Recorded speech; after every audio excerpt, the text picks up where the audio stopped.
Good morning, darling. Good morning.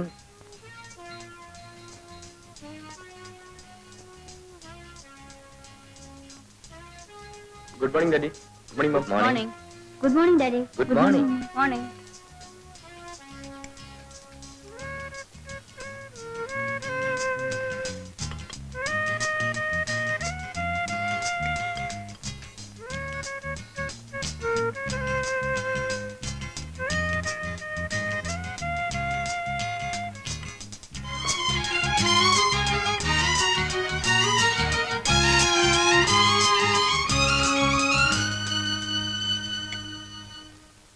Good morning, Parada. Acha. Darling, ഇന്ന് ഉച്ചയ്ക്ക് ഞാൻ Mrs ചെറിയാനെയും Mrs മേനനെയും bridge കളിക്കാൻ വിളിച്ചിട്ടുണ്ട്. They'll have lunch with me.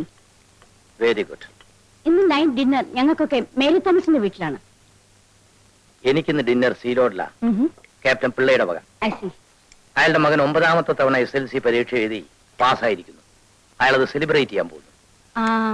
എന്നല്ലേ സീലോഡിയും തിരിച്ചു വരുമ്പോ എന്നെ കൂടെ പിക്കപ്പ് ചെയ്യാമല്ലോ. ഓക്കെ. Thank you. മമ്മി, ഞാൻ ഡിന്നറിന് വരില്ല കേട്ടോ. I have got a program. എന്റെ ഫ്രണ്ട് ഉഷയുടെ ബർത്ത്ഡേ ഇന്ന് രാത്രി ഞാൻ അവിടെ പോകും. ഓ യെസ്. പ്രസന്റേഷൻ എന്തെങ്കിലും വാങ്ങിച്ചോണ്ട് പോണം. Yes mummy. പിന്നെ നിന്റെ പ്രോഗ്രാം എന്താണ്? നീ എവിടെയെങ്കിലും പോകുന്നുണ്ടോന്ന്? ഇല്ല, ഞാൻ ഇവിടെ തന്നെ ഉണ്ടാകും.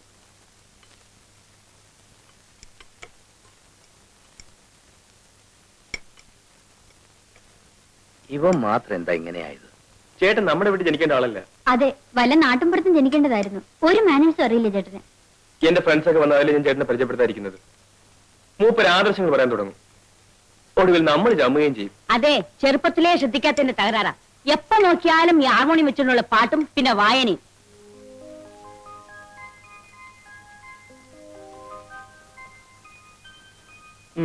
ഇന്ന് ജോലിക്കുള്ള അപേക്ഷ ഒന്നും അയക്കാനല്ലേ സാറേ? ഇന്നത്തെ പേപ്പറിൽ ടൗണിലുള്ള ജോലികളെ പറ്റിയുള്ളൂ. എനിക്കത് ഇഷ്ടമല്ലല്ലോ. വാസ്തവം പറഞ്ഞ സാറിന്റെ സ്ഥിതി കാണുമ്പോൾ എനിക്ക് സങ്കടം തോന്നുക. വീടിന് വീട്, കാറിന് കാറ്, പണത്തിന് പണം, ബിസിനസ് നോക്കാനാണ് സ്വന്തം ഫാക്ടറി. ഇത്രയും സൗകര്യങ്ങളുള്ളപ്പോ സാർ ഇങ്ങനെ ജോലിക്ക് അപേക്ഷിക്കേണ്ട വല്ല കാര്യമുണ്ടോ? മനസ്സിന് ഇഷ്ടപ്പെട്ട ജോലി വേണ്ട ചെയ്യാൻ ശങ്കരൻകുട്ടി. പിന്നെ സാറിന് ഇപ്പൊ ജോലി ചെയ്തിട്ടുണ്ട് ജീവിക്കാൻ. എനിക്ക് കഴിയുന്നതും സ്വന്തം അധ്വാനം കൊണ്ട് ജീവിക്കാനാണ് ഇഷ്ടം. ഡിഗ്രി എടുത്തതും ജോലി കിട്ടാൻ സാധ്യതയുള്ള കോഴ്സൊക്കെ പാസ്സായതും അതിനുവേണ്ടിയാണ്.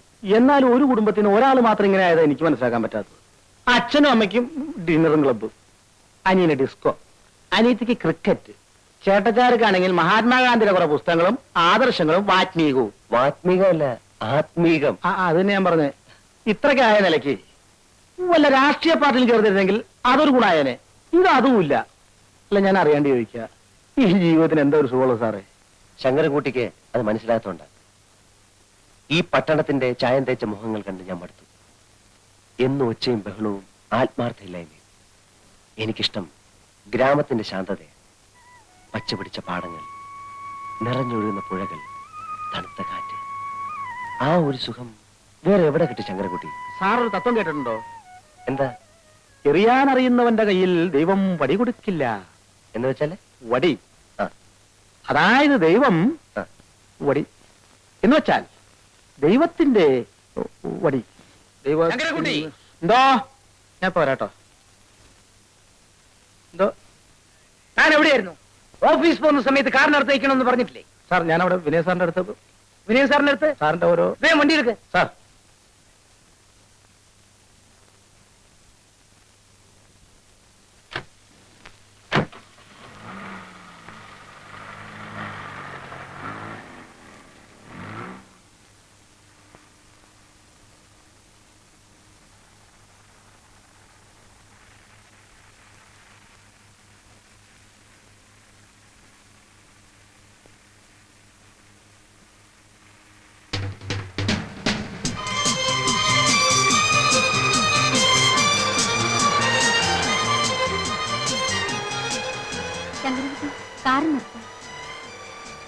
കോളേജ് ആയില്ലല്ലോ മോളെ. ഇല്ല ഡാഡി, ഒരു ഫ്രണ്ടിന്റെ വീട്ടിൽ പോകണം. ഒരു ബുക്ക് വാങ്ങിയിട്ടാണ് കോളേജിൽ പോകും. ഓ ശരി, വണ്ടി വിടും. ബൈ.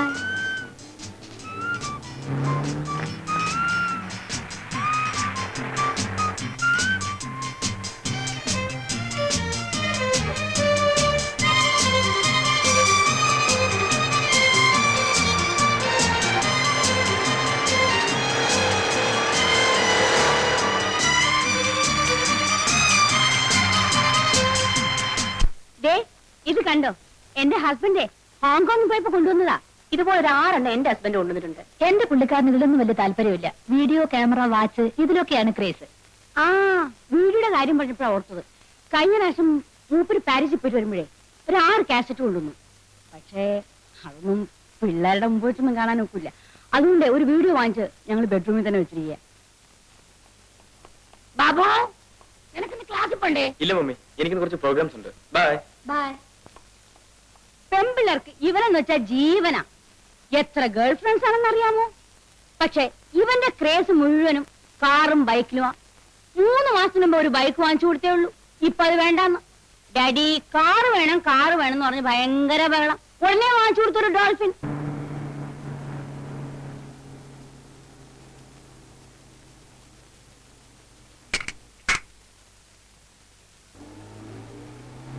അയ്യ, ബോസ്കോ ആൻഡ് കമ്പനിക്കുള്ള ചെക്ക് അയച്ചോ?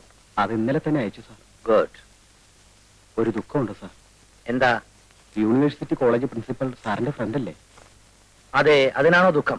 അല്ല സാർ, എന്റെ മകൻ ആദിശേഷനെ പ്രിൻസിപ്പൽ സസ്പെൻഡ് ചെയ്തു. അവനെ തിരിച്ചടക്കാൻ ഒന്ന് റെക്കമെൻഡ് ചെയ്യണം സാർ.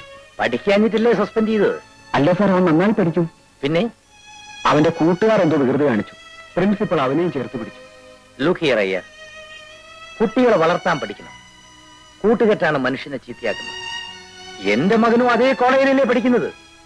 ഇന്ന് വരെ ഒരു കംപ്ലൈന്റും അവനെ പറ്റി എനിക്ക് കിട്ടിയിട്ടില്ല. എന്തുകൊണ്ട്? ഞാൻ അവനെ അങ്ങനെയാണ് വളർത്തുന്നത്. You get my point? പഴയ കൂട്ടുകെട്ടുകളെല്ലാം ഉപേക്ഷിച്ച് എന്റെ മകനെ പോലുള്ളവരുടെ ഫ്രണ്ട് ആകാൻ പറയണം.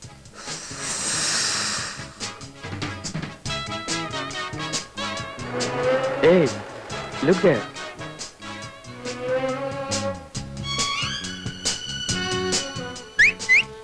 ഏയ്, മൈൻഡ് ചെയ്ത് പോകണോ?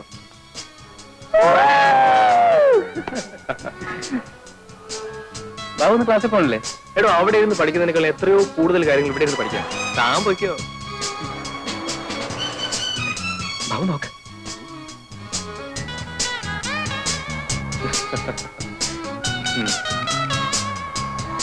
കണ്ടില്ലേ, ഇവളാണ് എന്റെ വരയിൽ വീഴാത്ത പാർട്ടി. തനിക്കതിന് വരയിൽ വീണ പോരല്ലോ, കൊണ്ടുപോകണ്ടേ എങ്ങോട്ടെങ്കിലും. അല്ലാതെ ചുമ്മാ പ്രേമിച്ചാണ് നടന്ന കാര്യം. വീഴുന്നാണെ കൊത്തുക. കൊത്തി കാര്യം കഴിഞ്ഞാൽ ദൈവം പോലും അറിയാതെ തല ഊരുക. അതാ എന്റെ പ്രിൻസിപ്പിൾ.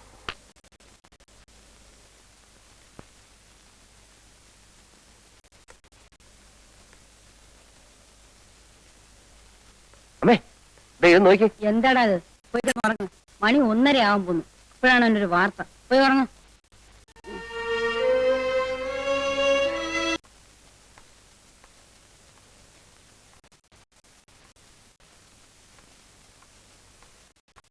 ഞാൻ ചെയ്ത തെറ്റെന്താണെന്ന് പറയൂ. നമ്മുടെ സ്റ്റാറ്റസിന് ചേരാത്ത ഒരു ജോലിക്ക് നീ പോകുന്നത് ഞങ്ങൾക്ക് ഇഷ്ടമല്ല. അത് തന്നെ. ജോലി ചെയ്യുന്നതുകൊണ്ട് അഭിമാനത്തിന് ഒരു കുറവും വരില്ല അച്ഛാ. നിനക്കല്ലല്ലോ അഭിമാനക്കുറവ്, ഞങ്ങൾക്കല്ലേ. പറഞ്ഞിരിക്കുന്നത് എന്താണെന്ന് അറിയാമോ? ഭാരതത്തിന്റെ ആത്മാവ് കലർത്തണമെങ്കിൽ നിങ്ങൾ ഗ്രാമങ്ങളിലേക്ക് പോകൂ എന്നാണ്. എന്ന് വെച്ച് നീ ഒരു ഗ്രാമസേവനായിട്ട് കിടന്ന് അലയേണ്ട വല്ല കാര്യവും നമുക്കുണ്ടോ? റെക്കമെൻഡേഷനിൽ എനിക്ക് ജോലി ആവശ്യമില്ല അച്ഛാ. അതുകൊണ്ടാണ് ജോലി കിട്ടാവുന്ന കോഴ്സുകൾക്കൊക്കെ ഞാൻ ചേർന്നത്. നേരായ മാർഗത്തിലൂടെ നീങ്ങാനാണ് എനിക്കിഷ്ടം. ചേട്ടന്റെ ശമ്പളം എത്രയാണ് കേട്ടോ മമ്മി?